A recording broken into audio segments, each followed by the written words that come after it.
So yeah, like what I was saying, yeah. Would you say like you've completely healed from your own personal trauma, or you're still working on some aspects of your healing journey?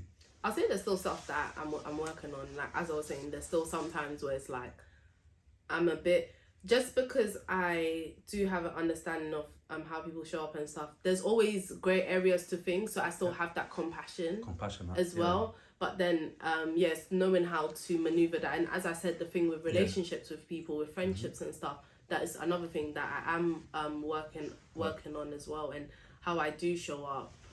And it's a thing where we're constantly evolving, so I think it's something that's constantly happening. I feel like it's more of a lifestyle of evaluating ourselves and then like improving on a regular basis. yeah, Yeah. and then making sure we're staying on top of it. Okay. Rather than thinking It's just I've got to I'm this point and healed, I've healed. I'm done. Yeah. Okay. Even like when I touch on motherhood a little bit more, yeah. Like in terms of like, how do you manage to balance, like your busy schedule with being a mother as well? Because sometimes over the years, I've spoken to so many different people, like mothers, even fathers, who they want to pursue something, but obviously because of work and because of like, they've got kids, they've got other responsibilities. Like these things have stopped them, like, from, starting whatever they want to start, innit? So like I keep on saying, you're outside, you're busy, you're always consistent with whatever you're doing, and you're a mother as well. How do you balance that? How do you manage to balance that? You get me? How do you manage that? You get me? Like motherhood and everything that you're doing. I say working around him. Sometimes there's certain weeks that is just like,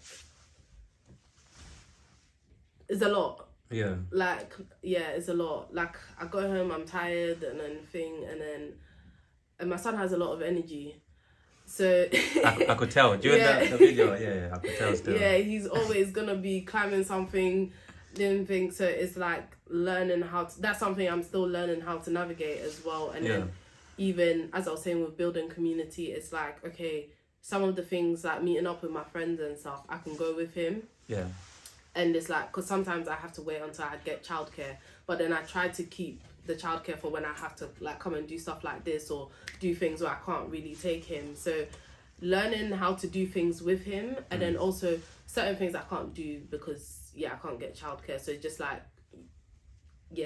just trying to find that balance between childcare and, like you said, some places you can actually take him with you and you can still make it and work. then it just sometimes I just can't do certain things because I can't get someone to watch. I assume, I might be wrong in it, I assume that one day you'd like to get married and all of these things. Like moving forward, even like building a family, having more kids, inshallah. Like, what kind of guy are you looking for? What kind of guy or human being? What kind of qualities, however you want to put it? What kind of person are you looking for so that it makes sense for you and moving forward? Yeah. What kind of person would you looking for? I'll say definitely someone that for me is, I don't want to use the word alignment, but someone that is respectful, someone that knows what they want and is ambitious, someone that actually cares about themselves and their well-being, and like holistically. So like for me, even mental health is not just our mental health. It's about like working out. It's about how I eat as well. Sometimes I might fall short, small. We all do this, right? we call them one. We call them one cheat meals. 2 times a week. Literally. Yeah, man. Yeah. But it's like when it comes to their core values, those are certain things that they're respectful, and also that someone who's a millionaire. The money has to be in there. The money has to be in there. Someone who's a millionaire now. The money is in there, but I'll say for me, more than the money, the money is more someone that's ambitious and someone that is actually has a vision. Of course. Yeah. Someone that has a vision, because the money can be there, but if there's one thing about me is like, if you have the skill set no matter what and you know how to leverage yourself, you can make it back up. 100%, So that is what like the main thing is for me. And someone that is dedicated to whatever they do, because at least you know that someone that's disciplined. Yeah.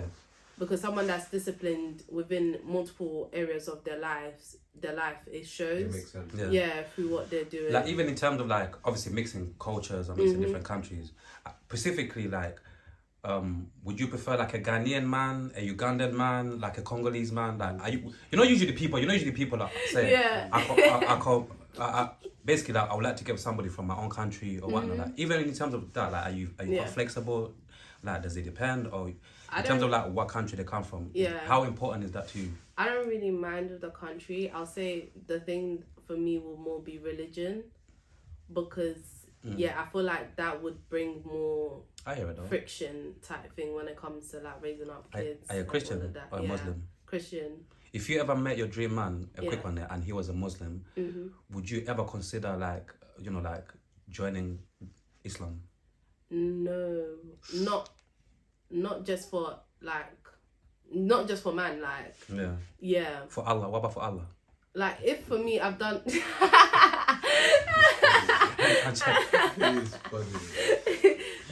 like I'll say if for me I've done my research and stuff, and then it's like, okay, I want to convert, I'll say that's a different. Okay, cool. When you proper, like you said, gone into a proper research and you actually like what you see and you believe in terms of like what's going on. So I'll say for me that would be a different conversation.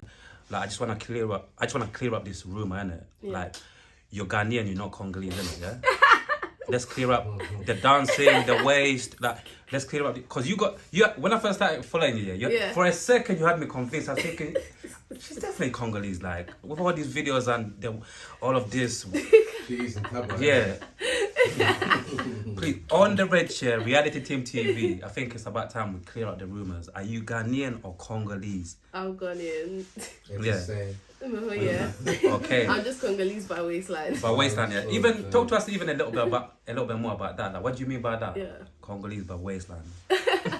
No, I just love like the Congolese music, the dance and stuff. Yeah. Somehow I just got into like listening to French music. Then I got into Ivorian Congolese music as well. So, yeah. Yeah. Cool. I hear it, man. Obviously, all of us here, you know, the older we get, we like to find things that make us happy, hobbies, whatever we indulge in. Yeah. Obviously, it's very clear to see that dancing is one of your main things that keeps you happy. You like to do on a regular basis. Like, where did that come from? Where did your love and your passion for dancing just in general come from? I've just been an active kid. Since I was younger, you just see me dancing. There's no music, I'm dancing. Like, literally, so it's just something that had kind of been in me. But when I came here, it got dimmed a bit because sometimes, you know, family are like, oh, why are you moving too much, this and the other. So I'll say when I went back to Ghana in 2023, I feel like I got back to my essence of being happy and like... I feel like that's what always happens. Yeah, literally. I went to Uganda, for example, I came back with so much energy and then everyone started showing me that they're moody. I was like, okay, I'm sure. So it just stayed, and then it also got me to like doing some of these side quests that you just see me doing, like it's good though. like this random collaborations, and I'm just there for vibes, like literally. I'll be real, it's good. I feel like it shows you're still human. And I think it spreads I like to spread joy. Do you find that it's true that a lot of people in the UK are bad vibes as well, or it depends what people you fuck with? And what rooms you go to and what environments you enter, you get me? Yeah, I'll say that. But then also there is a thing where I can see the difference with how normally people relate to each other, like back home and then over here. It is a bit hostile, more hostile, but there are like, I go to certain places, there's people that I meet and then it's like good vibes. And more time I go by myself. So like, I do meet a lot of people that are good vibes. I'll say it's the rooms that you put yourself in. Us as black people, all of us, I was going to say the N-word, I'm going crazy. I'm going crazy. Nice. Now I've improved.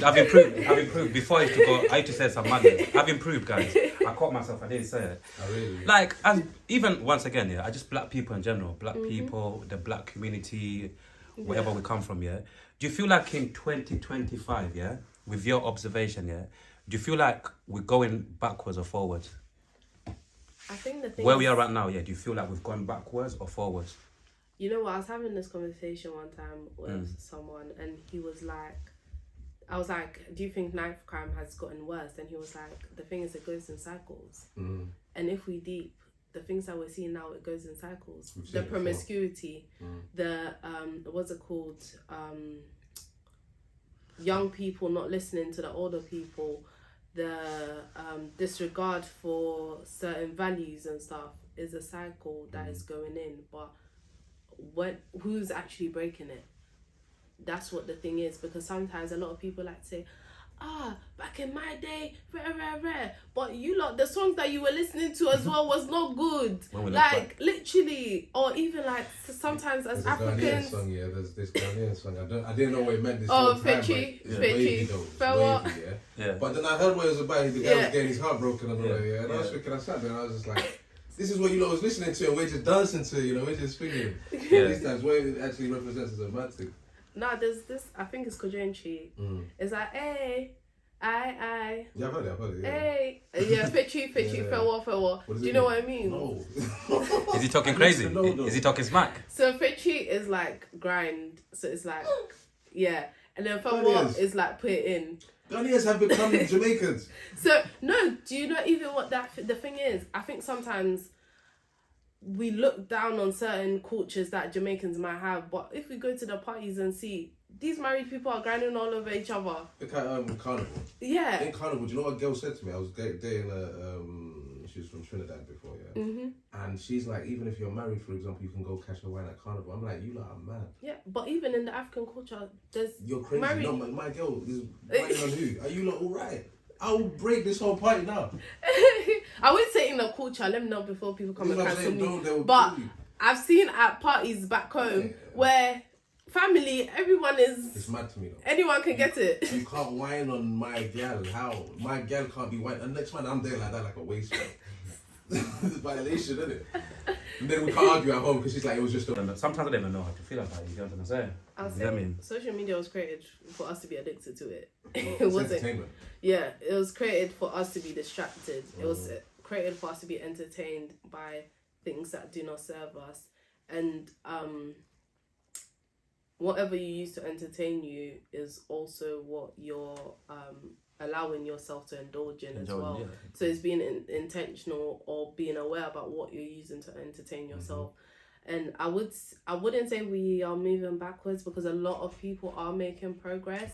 But then I would say as well, a lot of people do fall into the trap. But then if we look back, they're more susceptible to it because the hand they've been dealt.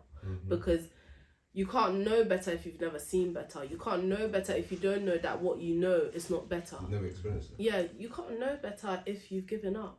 It's a like lot of people have, a lot of people have given up on life. It's true. Like a lot of the black boys, they are depressed. If you listen to how they talk, there's no thought of future. There's no thought of... Society is ruined. Like, I would even say people don't dream no more. Like, people don't... Let's say, for example, bad things are happening. I'm a person, I don't dwell in, like, negativity or bad scenarios. Whereas others might remind me. Do you get me? But me, I'm like, that was yesterday. Do you know what I mean? Like, when we're thinking somewhere else. Do you know what I mean? It's always that thing of... Sorry to cut you. No, you're not good. That thing of be realistic. I'll say be practical.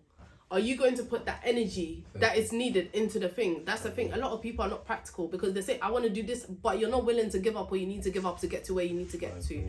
And they shut down your dreams because it's like, you're not being realistic. And not in a bad way, I feel like people that don't dream, so you'll have like elders, for example, that they had no choice but to kind of live their life how they live in it. So then they'll see us with the energy, for example, that's able to do something. And instead of pushing us more, like basically execute, make sure you execute this, get this done so you can start living, whatever. They want to slow you down, they're doing this, they're putting their burdens on you and their scenarios. And then when it doesn't happen, I knew you wasn't going to do it. Yeah, and it's like... That's why you have to not listen. Yeah. A lot of our parents were anxious. Of course. And they parented us from a place of fear. Of course. And that fear-based parenting, it wasn't out of love. A lot of people say that it was out of love, but no, it's because they feared their fears more than they actually loved you. So they... God damn, hold on, slow down. That's punching us up, isn't it? That's deep. Hold on, Danielle. Let me sip on some more. What the hell did you just say? You know when somebody says something and it hits you, they shouldn't say, they fear their fear more than they love you. Yeah. That's scary. That is scary, man. Their fear had so much control over them that they chose to act out of the fear than to actually show you love and parent you from a place of love and affection and meeting your needs. So they chose to meet the needs of the fear that they had instead of to meet the needs of the love that you needed. So now is a thing where it's about control. And because the thing with fear is that you want to have control so things don't go wrong, but that's not how life is. So Danielle, do you feel like, you know, like when some of our parents who some people who have African parents or whatever who have kind of like a complicated relationship with their mom and dad, and you know, over the years all of us have heard people say like, you know what, nah, forgive our parents, they're just stuck in their own ways, like let's just forgive them for that. Do you feel like we should like we should say that to them, like, you know what, they're stuck in their ways, let's forgive them, or we should still find ways to hold them accountable for some of the things that, you know, they do, or some of the things they've done to us, like in our childhood, like you just said, you know? Do you feel like, I'll say definitely forgive, but forgiving does not mean that now people have access to you. So for me, like, even though stuff with my dad, I don't have a relationship with him, like I don't talk to him and stuff, it's not that I'm like holding stuff against him or this, that and the other, but I just don't have a relationship with him. Like, I'm not holding anything against him. My mum, I don't have a relationship. No, we have a relationship, but we don't have the best relationship. But the reason why I don't hold stuff as well is because I see her relationship with other people. It's not just me. Okay. So I see that it's not just me that she's trying to be bad mind to, and I feel like it's a thing where she needs to be able to face herself, but she hasn't been able to do that, and that's the reason why. The mirrors. So it's a thing where forgive for yourself, but forgiveness does not mean access. Yeah, don't forget. And a lot of people, and not just a thing where just don't forget just because you need to hold on to it, but the thing is you need to recognize patterns. Of course. And when you recognize patterns with people, now you see, I see this pattern, I'm locking it off. I see this pattern, we're not going to go the same way. And if you're trying to speak and you're not being heard or acknowledged, then you can remove yourself. That doesn't mean you're still holding grudges or being bad mind. That means that you're being selective. You're being selective about who you're allowing into your space, who you're actually exerting your energy with and spending your time on, and who you're trying to reciprocate energy with. What is your observation on us human beings? Do you think we're tapped? Do you think we're messing up the world? Do you think there's so much going on? I don't even know where to start. But but Danielle, man, what's your observation before you go, man? I'll say that when... Do you have faith in us? Faith. Yeah, I do have faith. I'll say the thing is, it's always easy to find an excuse. But I feel like you either find a reason, an excuse is just a reason not to find a solution. I was about to say, well, not that exactly. Like literally, because it's so easy to find excuses, even me, and even back to what you were saying earlier as well about having boundaries, is that people that don't have boundaries get offended when people that have boundaries set them. And that used to be me, because my older cousin used to, I was like, bro, what, you're being too deep. But no, you're not deep enough. Because you let everything go does not mean that someone else doesn't have standards for themselves. Of course. And that's one thing I had to realise, that there were certain times where she'll tell me not to do something, I'm doing it, but I'm like, it's not that deep, what are you just chatting for? But no, that was her standard and I had to respect it. Of course. I feel like even down to, like, let's say for example adults, I never understood adults until I had kids. Adults, for example, you think they're spoiling your fun. They have to manage and maintain. Do you know what I mean? So they have no time for your little petty... Remember, you're just in your world of things. And that's how I look at, like, adults now. Like, I'll see my brethren, for example, that will make complaints over the most smallest stuff, for example. I'm like, bro, I wish I could stress the way you're stressed then. I've got real life scenarios and situations that I really need to put my energy over there. This is... So even down to me now, I realise as well, the more you grow, for example, the more you... And even that's why you have to be comfortable with being by yourself sometimes. Because if you don't learn that, like, let's say we still get... it's like even down to religion, for example. Cool. People can convert. People can convert, whatever the case is, As soon as you tell yourself you're a Muslim or whatever, it don't necessarily mean, oh, everything's going to change in the world. No, it's just how you deal with it that changes. It's like, I think I catch a lot of, like, I wouldn't say anxiety, but what's that thing where it's like, it feels like, say for example, if I see a dog, and I get like very... agitated. But it's only because I don't... To a degree, I've had a bad experience in the past, for example, and I don't want to go through that experience, or I don't know what's going to happen on the other side of my brother, it's okay, you're traumatized, man. There's that as well. I don't even believe in trauma and PTSD no more. I believe in experiences that... Oh, you know these little chihuahuas? It sounds like a trauma. You like that. It sounds like a trigger. But yeah, like, I just want to say, obviously, so overall to conclude, like, you know, Danielle, Double, you guys have still got faith, for humanity, Yeah, I do. humans. You get me? So My friend tried. anyone's watching Yeah. this conversation, overall, you get me? Like, just try to do your best in terms of healing yourself, whichever way you can. You know, just try to leave good energies out there, you know, for the people, and just try to do your best to be the best version of yourself as you can be, right? Right. And that's it, man. Danielle, it's been worth wait. You know, this conversation has definitely been worth the wait. Thanks And for having me. now, thank you for making time. You know, coming onto the red chair. It's been a beautiful conversation. And yeah, man. God bless you. Peace and love, my sister. Yeah. God bless you too. Come on, man. Reality Team TV. We're back. We're back. Peace and love, people. Yeah. Come on.